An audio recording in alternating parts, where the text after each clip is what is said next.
Hi everyone, I'm Monica Melpass here at the NASDAQ market site for New to the Street, and we are thrilled to have CEO of ENvue Medical, Dr. Doron Besser here, and nice to have you in New York, and congratulations on the ringing of the bell today. Thank you so much. It's been a very exciting day, and we're very excited to be here. Oh, welcome to New York. You come regularly, but we are thrilled to have you on this special day for you and your company. Thank you. Let's start at the beginning for the uninitiated. What is ENvue Medical? I know you're a medical technology company, but what does that mean?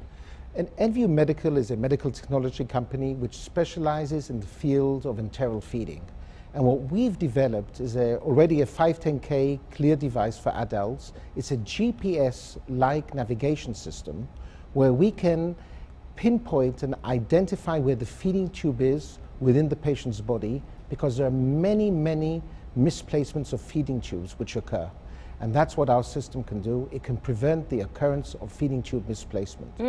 Seems like such a simple concept to someone who doesn't know the medical industry as you do. So let's walk through what was the problem that needed this solution. It sounds like many hundreds of thousands of them have been misplaced, and that leads to longer times in the OR, obviously at great expense to very highly trained specialists. So the whole medical industry, the numbers just get bigger and bigger the longer that a situation persists. Tell me, what was the problem? So thank you for the question. Over 15 million feeding tubes are placed just in the States every year. And who can get a feeding tube? It can be an elderly patient, it can be an adult, it can be a small child, and even a neonate. Take into account neonates, yes. Very, very small patients. And the majority of those feeding tubes are placed blindly. About 85% of all feeding tubes are placed blindly. And what can occur that with about 3 to 5% of all cases of feeding tube insertions are misplaced and placed in the lung. Oh my, 3 to 5% go in the lung by accident. Exactly. My. And if that occurs, many things, it's a chain reaction. First of all, one can have a lung collapse, which is called a pneumothorax. Secondly, many times one leaves the feeding tube within the lung and fills up the lung with fluid nutrients. So apart from complications and aggravation to the poor patient, we're also speaking here about excessive hospital costs. Exactly. So what our GPS-like system can do, it can identify where the feeding tube is within the patient's body, enabling the clinician, be it the dietitian, be it the critical care nurse, to position that feeding tube again and insert it properly into the stomach and even beyond that. Right. Well, this could impact, as you said, from the smallest patients to the most critical at the end of their lives who are fighting for every breath. And so a mistake like that could be catastrophic for either end of the spectrum of life. Those are very specific things, and it surprises me that it could be placed incorrectly so often. But you described in some of the background I was reading that your device is akin to a Google map versus a paper map that we all used to go by 30 years ago, and the difference that has made in all our lives. Tell me more about your device and show us what you're talking about, please. So this is a feeding tube, our feeding tube, and located at the distal part, at the end part of the feeding tube, is a localization sensor, which is picked up by our console and our screen. And by means of this sensor and additional sensors which we put on the patients, we can create a true body map of the patient which the clinician can identify on the screen.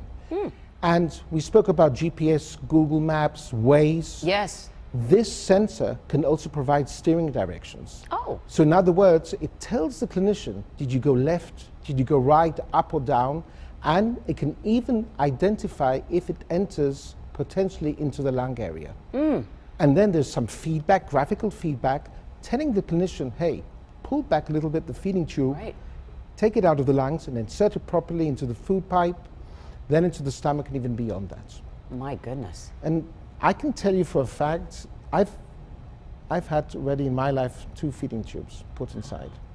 And that's also happened to my late father and to my late sister. Yes. It's all about the patient in the end. And if we can find a way to prevent feeding tube misplacement from occurring, that's one of our major goals and objectives. Absolutely. And of course, every person listening to this interview could have that impact for their family, their own lives. So this is critical. How did you come up with the ideas, the technology, and get it to this point, the product?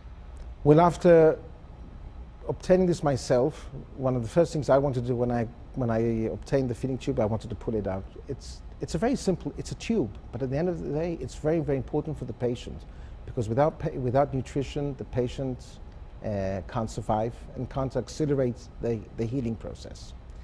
And also based on the family experiences, we were looking around to see what needs to be improved in this field.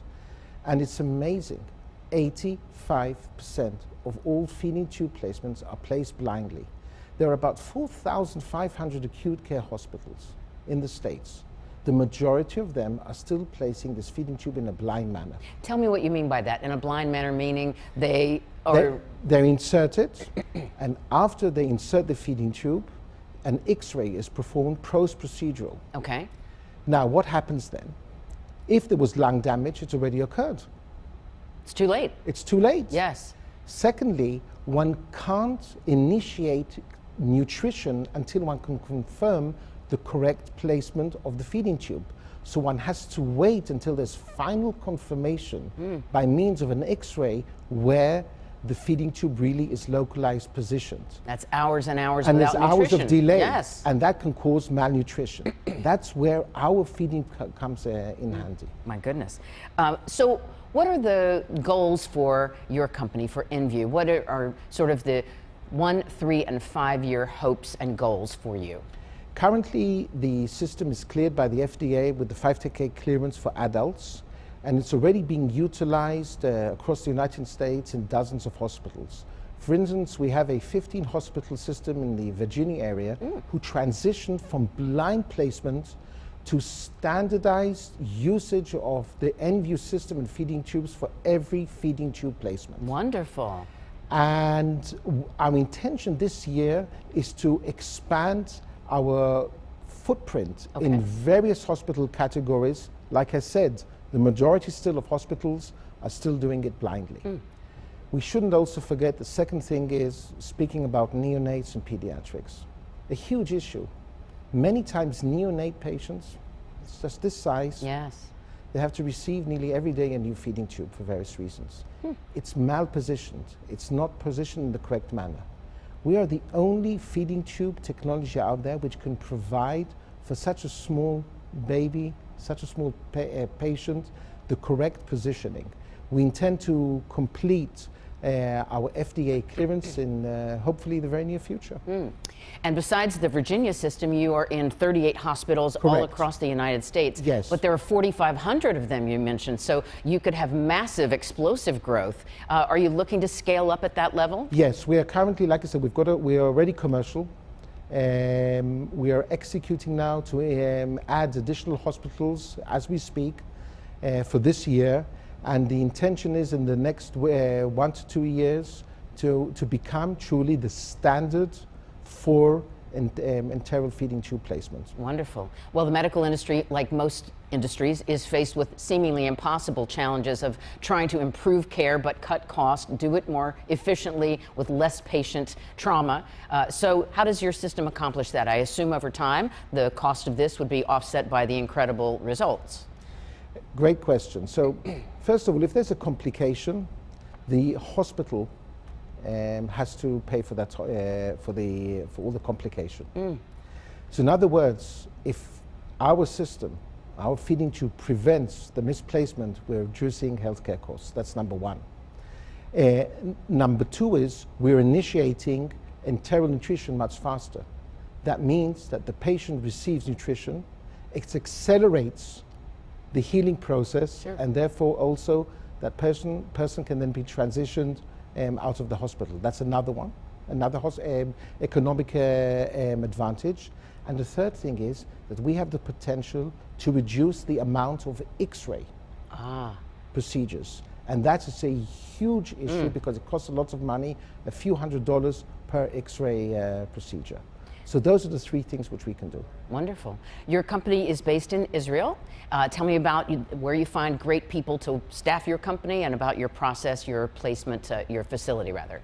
So the R&D facilities are in Tel Aviv, Israel. That's where everything was, all the ideas came from and everything was executed.